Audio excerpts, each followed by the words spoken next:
You know that quiet embarrassment, the one that shows up when you notice your graveyard of hobbies and half-started projects. The guitar in the corner, the course you loved for 3 weeks, the notebook full of ideas you never finished. And you wonder, what's wrong with me? Maybe nothing. Maybe your mind is doing something wise.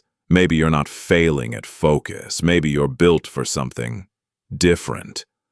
You might have been told you're unfocused, that you can't commit. But what if your many interests aren't a flaw? What if they're a kind of inner intelligence trying to keep you safe in a changing world? Not loud, not dramatic, just quietly protective. If you've lived as the one who doesn't fit the mold, this might sound familiar. In our last video, if you were the black sheep, these 10 rare gifts were built in you. We talked about how being different can build unusual strengths: sensitivity, pattern spotting, independence, deep empathy. And here's one more gift that often comes with that: a mind that refuses to be only one thing. But society tends to reward a very specific shape. One straight line, one identity, one ladder. So when your life doesn't look like that, it can quietly create shame. Not the loud kind, the private kind, the kind you carry when you say, "I'm just all over the place." And maybe you've tried to fix it by pushing harder, by shaming yourself into being simpler. But that usually doesn't bring peace. It just makes you tired. For a long time, the world rewarded what I'll call an I-shaped path. One deep specialty, one narrow lane. If you drilled down long enough, you became valuable. And in many jobs, that still matters. But something else is happening too. The environment around us changes faster now. Technology, industries, even what skills are considered stable. So an I-shaped path can sometimes feel fragile, like your whole sense of security sits on one narrow pillar. And when that pillar shakes, it's not just your career that feels uncertain.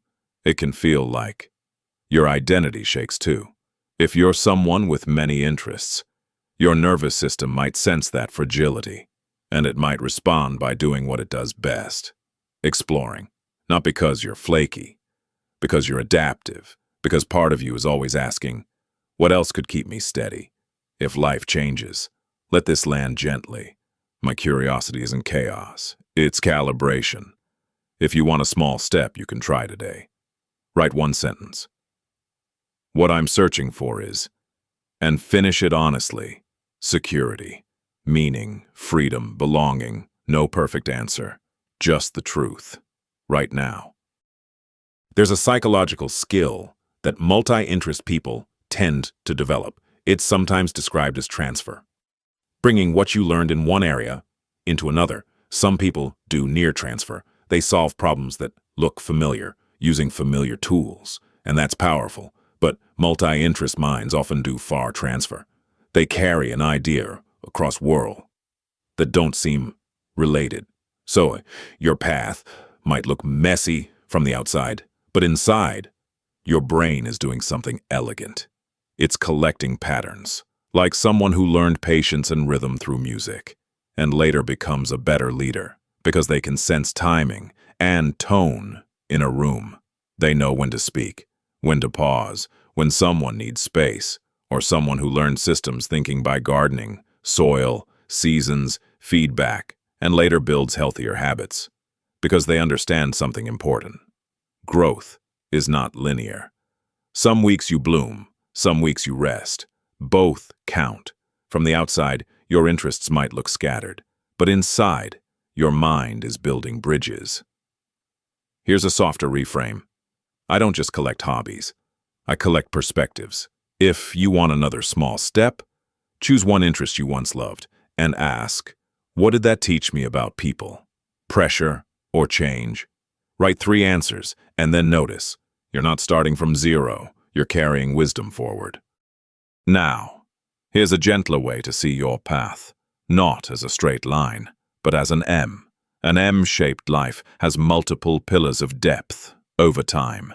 Not shallow dabbling forever, but seasons of real devotion, more than once. This is important, because many people with your kind of mind make one painful mistake. They try to build every pillar. At the same time, they want to learn the new skill, start the side project, master the hobby, fix their health, change careers, all in the same month. And then they crash. Not because they're incapable, because they're human, because your nervous system needs rhythm, not constant reinvention. Try this reframe. I'm not behind, I'm in a season. If you want a small practice, name your current season in 5 words. Earning, stabilizing, rebuilding energy, or healing, simplifying, learning slowly, or whatever is true for you. And when you name it, you stop fighting the season you're in. Some people call this serial mastery. It means you let your passions take turns at the front of the room. One season, you go deeper into something practical, money, stability, skills. Another season, you return to what nourishes you, art, movement, learning, service, and slowly, something surprising can happen. Your different pillars start to meet in the middle, not all at once, but steadily, like separate streams that eventually flow into the same river. Imagine someone in their early 50s who finally stops trying to pick the one true identity. They keep a steady job that protects their nervous system, reasonable hours, predictable demands, and they choose not to chase the highest pressure rung on the ladder because peace matters more. Then, without forcing it, their other interests become part of their life again. Music in the evenings, learning on weekends, a creative project that feels like breathing. And the shame softens because the life finally fits the person. Let this be true. I'm allowed to design for peace. If you want one clear step for this month, decide what you're protecting. Sleep, time, or focus. Pick one, and let that choice be a boundary. A gentle one, but a real one. So if you felt ashamed of your many interests, here's what I want you to hold.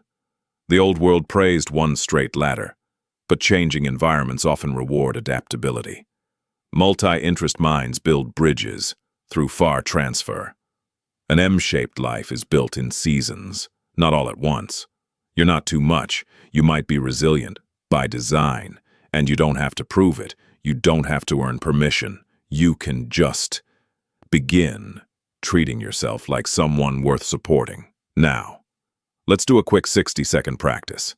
Not to fix you, just to help your system feel safer. Place one hand on your chest or upper belly. Let your shoulders drop, even 2%.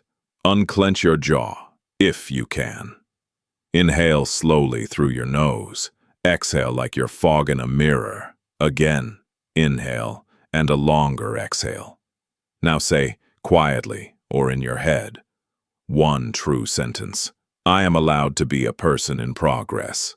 Let that sentence be enough for today, and then choose one tiny commitment for the next 24 hours. Not a reinvention, a thread, a step, 10 minutes of the thing I miss. One email, one page, one walk, small counts. And when your inner critic shows up, answer softly. I'm building in seasons.